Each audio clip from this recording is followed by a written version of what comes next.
بسم اللہ الرحمن الرحیم۔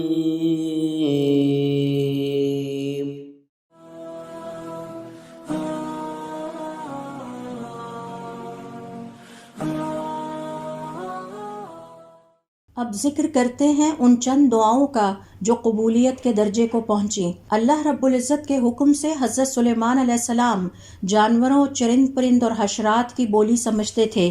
ایک دفعہ خشک سالی کے موقع پر آپ لوگوں کو لے کر اس نیت اور ارادے سے نکلے کہ اللہ رب العزت سے بارش طلب کی جائے اور اللہ تعالیٰ سے خشک سالی کے خاتمے کی دعا کی جائے۔ راستے میں آپ نے دیکھا کہ ایک ننھی چیونٹی اپنی دونوں ٹانگیں اٹھائے اللہ رب العزت سے بارش کے لیے گڑ گڑا کر دعا کر رہی ہے۔ حضرت سلیمان علیہ السلام نے یہ منظر دیکھا اور چیونٹی کی دعا سنی تو اپنے لوگوں کو مخاطب کرتے ہوئے فرمایا، ایھا الناس، اے لوگو، عودو، واپس پلٹ جاؤ، تمہارے لیے کسی اور کی دعا کافی ہے۔ ابھی انہوں نے اپنی بات مکمل بھی نہیں کی تھی کہ بادل گرجنے لگے اور موسلا دھار بارش ہونے لگی۔ صحیح بخاری کی روایت کے مطابق حضرت عمر رضی اللہ تعالیٰ عنہ اللہ رب العزت سے یہ دعا کیا کرتے، اے اللہ تعالیٰ مجھے اپنے راستے میں شہادت نصیب فرما اور مجھے موت تیرے حبیب پیغمبر کے شہر مدینہ میں آئے۔ اللہ تعالیٰ نے ان کی دعا کو قبول فرمایا۔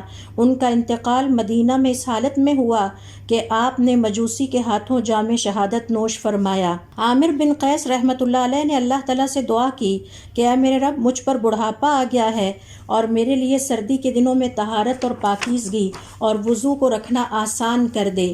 راوی کہتے ہیں کہ ہم نے دیکھا شدید سرد موسم میں انہیں کہیں سے گرم پانی پہنچ جاتا۔